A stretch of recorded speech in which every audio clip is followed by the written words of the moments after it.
Diana ഇപ്പോൾ പൂർണ്ണമായും പ്രണയചിന്തകളിലാണ്. 34-ാം വയസ്സിൽ ഡോക്ടർ ഹസ്നത് ഖാനെ കണ്ടതിനു ശേഷമാണ് അവർ പ്രണയത്തിന്റെ മധുരമറിഞ്ഞത്. പലപ്പോഴും പ്രണയിക്കപ്പെടുന്നതായി തോന്നിയിട്ടുണ്ട്. പക്ഷേ ഇങ്ങനെ വാത്സല്യം, ഇത്രത്തോളം മധുരമായ വാക്കുകൾ, അത്ഭുതപ്പെടുത്തുന്ന അപ്രതീക്ഷിതമായ സ്നേഹസമ്മാനങ്ങൾ ഇതൊന്നും ഡയാനയ്ക്ക് പരിചിതമായിരുന്നില്ല. Doctor ഹസ്നത് ഖാനോടൊപ്പമുള്ള ജീവിതത്തെക്കുറിച്ചാണ് Diana ആലോചിക്കുന്നതേറെയും. അവരദ്ദേഹത്തോട് തന്നെ അതിനെക്കുറിച്ച് പലവട്ടം സംസാരിച്ചു കഴിഞ്ഞു.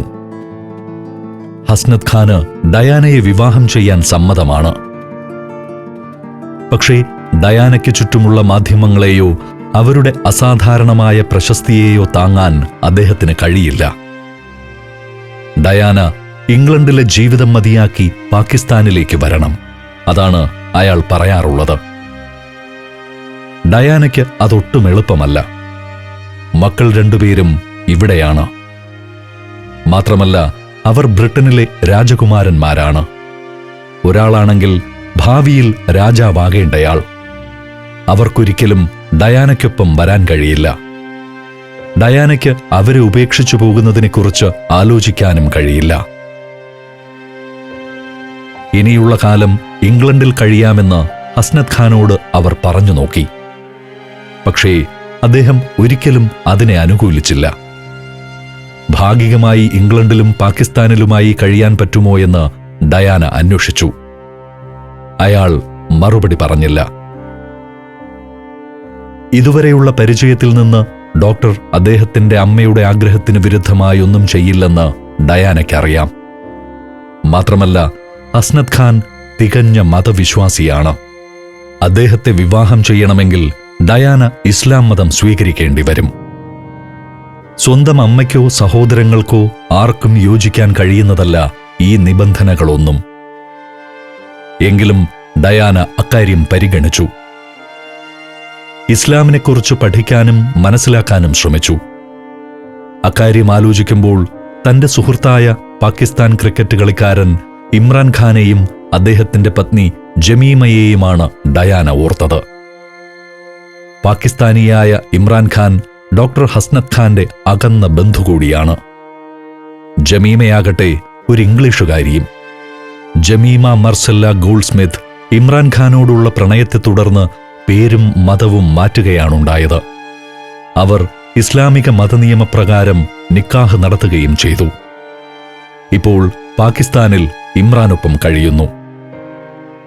ഹസ്നത് ഖാനെ വിവാഹം ചെയ്യുന്നതിനെപ്പറ്റിയും പാകിസ്ഥാനിലെ ജീവിതത്തെപ്പറ്റിയും മതം മാറ്റത്തെപ്പറ്റിയുമെല്ലാം ജമീമയുടെ ഉപദേശം തേടാം. ഡയാന തീരുമാനിച്ചു. ഇമ്രാൻഖാനോടുള്ളതിനേക്കാൾ അടുപ്പം ഡയാനയ്ക്ക് ജമീമയോടുണ്ട്. ഇംഗ്ലണ്ടിലെ മറ്റൊരു പ്രഭു കുടുംബത്തിലെ അംഗമാണ് അവർ. ജമീമയുടെ അമ്മ ലേഡി അന്നാബെൽ ഡയാനയ്ക്ക് അമ്മയെപ്പോലെ തന്നെയാണ്. ഹസ്നത് ഖാനുമായുള്ള ബന്ധം തുടങ്ങിയപ്പോൾ മുതൽ ഡയാന ജമീമയോട് സംസാരിക്കാറുണ്ട്. അവർ പ്രധാനമായും അറിയാൻ ശ്രമിക്കുന്നത് ഇരു രാജ്യങ്ങൾക്കുമിടയിലുള്ള സാംസ്കാരിക അന്തരത്തെക്കുറിച്ചാണ്. പാകിസ്ഥാനിലെ ജീവിതത്തോട് പൊരുത്തപ്പെടാൻ ജമീമ ബുദ്ധിമുട്ടിയോ? ഡയാന ചോദിക്കും. ആദ്യം ഡയാന ലേഡി അന്നാബെല്ലിന്റെ അഭിപ്രായമാണ് തേടിയത്. അവർക്ക് ആ കാര്യത്തെക്കുറിച്ച് അത്ര നല്ല അഭിപ്രായമില്ല. ജമീമ അവിടെ എത്തിയിട്ട് അധികകാലമായിട്ടില്ല. മാത്രമല്ല, അവരിപ്പോൾ 1 വയസ്സുകാരനായ മകനെ വളർത്തുന്ന തിരക്കിലുമാണ്. എങ്കിലും ജമീമ തന്റെ അനുഭവങ്ങൾ ഡയാനയോട് വിശദീകരിച്ചു. പാകിസ്ഥാനിലേക്ക് നേരിട്ട് വന്ന് കാര്യങ്ങൾ മനസ്സിലാക്കൂ. ഇടയ്ക്കെല്ലാം ഡയാനയെ ക്ഷണിച്ചുകൊണ്ട് ജമീമ പറയും. ഒടുവിൽ ഇമ്രാൻഖാന്റെ ക്ഷണം സ്വീകരിച്ച് ഡയാന 2 തവണ പാകിസ്ഥാനിലേക്ക് പോയി. അവരുടെ യാത്രയുടെ ഔപചാരികമായ ലക്ഷ്യം പാകിസ്ഥാനിൽ ഇമ്രാൻഖാൻ തുടങ്ങാൻ പോകുന്ന ക്യാൻസർ സെന്ററിനാവശ്യമായ പണം കണ്ടെത്തുന്നതിന് സഹായിക്കുകയാണ്. പ്രത്യേകിച്ചും അവിടെ പുതുതായി തുടങ്ങിയ കുട്ടികൾക്ക് വേണ്ടിയുള്ള വാർഡിന് പണം കണ്ടെത്തുകയാണ് വേണ്ടത്. HIV ബാധിതരുടെ ക്ഷേമത്തിനായുള്ള ഡയാനയുടെ പ്രവർത്തനങ്ങൾ പോലെ അർബുദബാധിതർക്ക് വേണ്ടിയുള്ള പ്രവർത്തനങ്ങളും ഇതിനകം ലോകശ്രദ്ധ നേടിയിരുന്നു. ഫണ്ട് കണ്ടെത്തുന്നതിന്റെ ഭാഗമായി ലാഹോറിൽ നടന്ന വിരുന്നിൽ അവർ പങ്കെടുത്തു. പക്ഷേ പാകിസ്ഥാനിലേക്കുള്ള യാത്രയിൽ തീർച്ചയായും ഡയാനയ്ക്ക് സ്വന്തം താൽപ്പര്യങ്ങളുണ്ട്. പാകിസ്ഥാനിലെ ജീവിതം എന്തെന്നറിയണം, ആ രാജ്യം തന്നെ സ്വീകരിക്കുമോ എന്ന് മനസ്സിലാക്കണം. അതിലെല്ലാമുപരി അവരുടെ പ്രധാന ലക്ഷ്യം ഹസ്നത് ഖാന്റെ കുടുംബാംഗങ്ങളെ കാണുകയാണ്. അവരുടെ സൗഹൃദവും സ്നേഹവും നേടാൻ ഡയാന പരിശ്രമിച്ചു, പ്രത്യേകിച്ചും ഹസ്നത് ഖാന്റെ അമ്മയെ തൃപ്തിപ്പെടുത്താൻ. കുടുംബത്തിന്റെയും അമ്മയുടെയും അംഗീകാരമില്ലാത്ത ഒരു വിവാഹത്തിന് ഹസ്നത് ഖാൻ ഒരുക്കമല്ല. പാകിസ്ഥാനിൽ വന്നിറങ്ങിയ ഡയാന അധിക സമയവും പരമ്പരാഗത പാകിസ്ഥാനി വേഷങ്ങളാണ് ധരിച്ചത്. അധികവും ഇളം പച്ച നിറമുള്ള വസ്ത്രങ്ങൾ. ചില സന്ദർഭങ്ങളിൽ ഷോൾ കൊണ്ട് തലമറയ്ക്കാൻ പോലും അവർ മടിച്ചില്ല. വിമാനത്താവളത്തിൽ ഡയാനയെ സ്വീകരിക്കാൻ ഇമ്രാനും ജമീമയും എത്തിയിരുന്നു. അന്ന് ഇമ്രാൻഖാൻ പാകിസ്ഥാൻ രാഷ്ട്രീയത്തിന്റെ മുഖ്യധാരയിലേക്ക് പ്രവേശിച്ചിരുന്നില്ല. അതുകൊണ്ട് തന്നെ സാധാരണ സർക്കാർ അതിഥിയായി എത്തുമ്പോഴും സ്വീകരണങ്ങളിൽ നിന്നും വ്യത്യസ്തമായിരുന്നു അത്. ലാഹോറിന്റെ തെരുവുകളിലൂടെ തന്നെ സ്വീകരിക്കാനെത്തിയ കുട്ടികൾക്കൊപ്പം ഉത്സാഹത്തോടെ ഡയാന നടന്നു. ഇമ്രാൻഖാന്റെ ആശുപത്രിയുടെ പ്രവർത്തനം കണ്ട് മനസ്സിലാക്കി.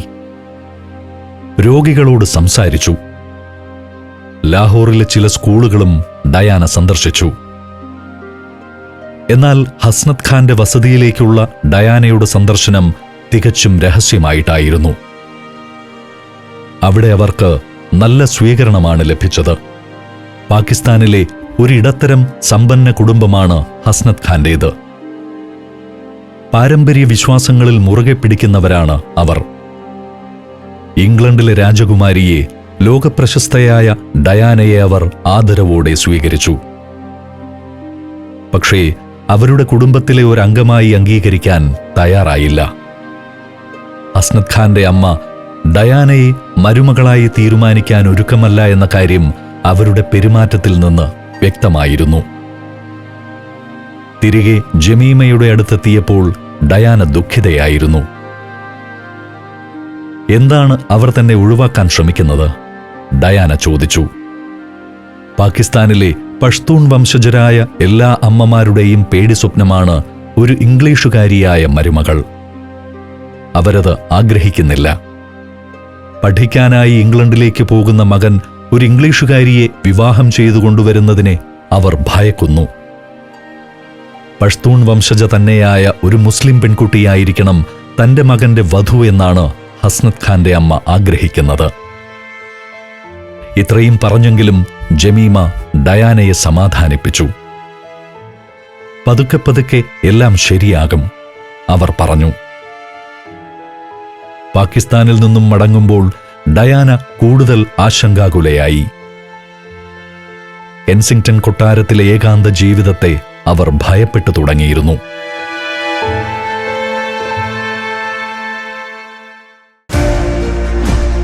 ഒരു സഞ്ചാരിയുടെ ഡയറി കുറിപ്പുകൾ പെൻഡ്രൈവിൽ. ലോകയാത്രികന്റെ അനുഭവങ്ങൾ അദ്ദേഹത്തിന്റെ വാക്കുകളിൽ. ഓരോ രാജ്യത്തെയും സഞ്ചാരത്തിനിടെയുണ്ടായ മറക്കാനാവാത്ത അനുഭവങ്ങളുടെ ഹൃദയസ്പർശിയായ അവതരണം.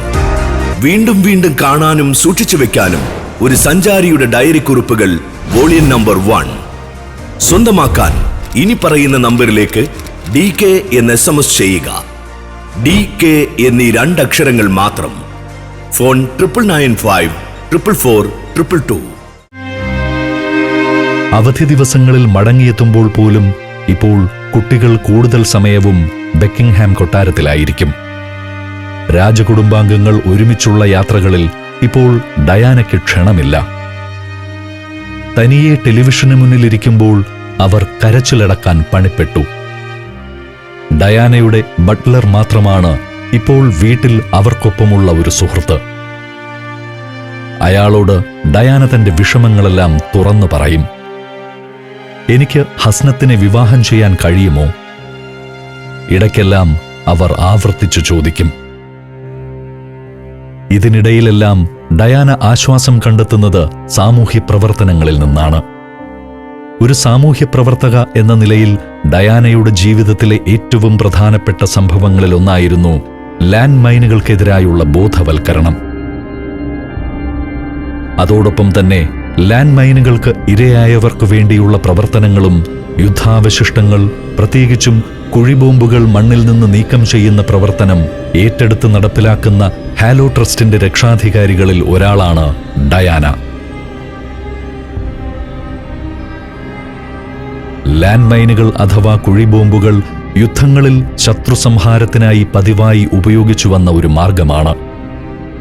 മണ്ണിനടിയിൽ കുഴിച്ചിട്ടിരിക്കുന്ന ഈ സ്ഫോടക വസ്തുക്കളിൽ അറിയാതെ കാൽ വയ്ക്കുമ്പോൾ അവ മാരകമായി പൊട്ടിത്തെറിക്കും.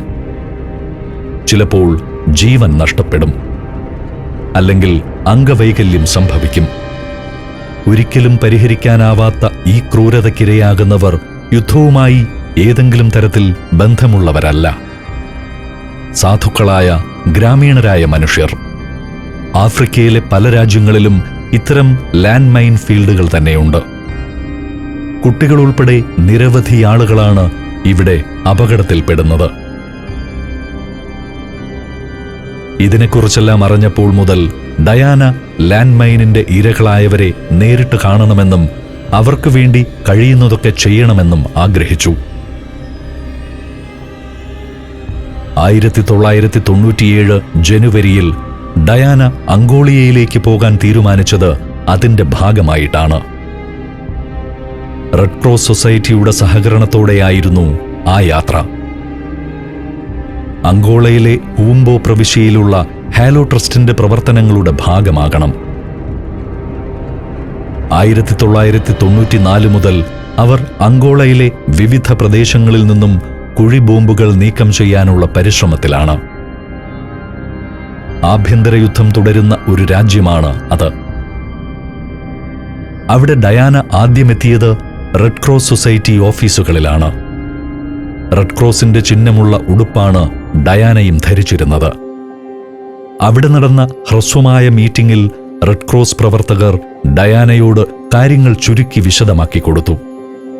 അവരിപ്പോൾ പോകാൻ പോകുന്ന ലാൻഡ് മൈൻ ഫീൽഡുകൾ താരതമ്യേന സുരക്ഷിതമാണ്. പക്ഷേ അവർക്കിനിയും ധാരാളം ചെയ്തു തീർക്കാൻ ബാക്കിയുണ്ട്. യുദ്ധത്തിൽ കുഴിബോംബുകൾ ഉപയോഗിക്കുന്നതിനെതിരായുള്ള ഒരു പ്രചരണവും അത്യാവശ്യമാണ്. ഈ പ്രവർത്തനങ്ങൾക്ക് ധാരാളം ഫണ്ട് ആവശ്യമാണെന്ന് അവർ വ്യക്തമാക്കി. ഡയാന എല്ലാം ശ്രദ്ധയോടെ കേട്ടിരുന്നു. അവിടെ വെച്ചു തന്നെ ഡയാന അന്താരാഷ്ട്ര മാധ്യമങ്ങളുടെ പ്രതിനിധികളുമായി സംസാരിച്ചു. ചില അപകടവാർത്തകളെക്കുറിച്ച് പറഞ്ഞുകൊണ്ട് ലാൻഡ് മൈനുകൾക്കെതിരായുള്ള പോരാട്ടത്തിൽ തനിക്ക് കഴിയുന്നതെല്ലാം ചെയ്യാൻ ആഗ്രഹിക്കുന്നതായി ഡയാന വ്യക്തമാക്കി. പിന്നീട് അവർ ലാൻഡ് മൈനിന് ഇരകളായ കുട്ടികളെ സന്ദർശിച്ചു. അവരെ എങ്ങനെ സമാധാനിപ്പിക്കാനാണ്? ഡയാന അവർക്കൊപ്പം അവർ പറയുന്നതെല്ലാം കേട്ടിരുന്നു. പിന്നീട് ഹാലോ ട്രസ്റ്റിന്റെ സന്നദ്ധ പ്രവർത്തകരായ വിദ്യാർത്ഥികൾക്കും മൈൻ നിലങ്ങളിൽ നിന്ന് അവ നീക്കം ചെയ്യുന്ന വിദഗ്ധർക്കുമൊപ്പം അവിടെയുള്ള മൈൻ ഫീൽഡുകളിൽ ചിലത് സന്ദർശിച്ചു. അവയിൽ പലതും ഹാലോയുടെ സന്നദ്ധ പ്രവർത്തകർ കുഴിബോംബുകൾ നീക്കം ചെയ്ത് കഴിഞ്ഞവയോ നീക്കം ചെയ്തുകൊണ്ടിരിക്കുന്നവയോ ആണ്. അങ്ങനെ ഒരു സ്ഥലത്തുകൂടി നടന്ന് കാര്യങ്ങൾ വിശദമായി മനസ്സിലാക്കാൻ ഡയാന തയ്യാറായി. കുഴിബോംബുകളിൽ അധികവും നിർവീര്യമാക്കുകയോ നീക്കം ചെയ്യുകയോ ചെയ്തു കഴിഞ്ഞതാണെങ്കിലും അതൊരു അപകട മേഖലയാണ്. മണ്ണിനടിയിൽ ഇനിയും ബോംബുകൾ മറഞ്ഞിരിക്കാനിടയുണ്ട്. അവിടേക്ക് സഞ്ചരിക്കുമ്പോൾ എല്ലാ മുൻകരുതൽ നടപടികളും സ്വീകരിക്കണം.